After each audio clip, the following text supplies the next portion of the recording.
حمص 22/7 جمعة أحفاد سيدي خالد رغم الحصار الشديد والتقاء جامعين بحي كرم الشامة، مع أنه هذا شيء مستحيل ظل الحواجز الأمنية الشديدة.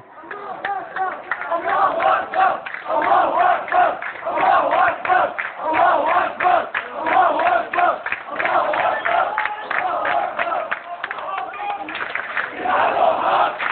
أبو حفيظ يا روحك أبو حفيظ يا روحك أبو حفيظ يا روحك أبو حفيظ. الشعب يريد إسقاط النظام. الشعب يريد إسقاط النظام. الشعب يريد إسقاط النظام. الشعب يريد حافظ أسد كلب الأم العربية. حافظ أسد كلب الأم العربية. حافظ أسد كلب الأم العربية. دم الشهيد مال الجاهلين. دم الشهيد مال الجاهلين.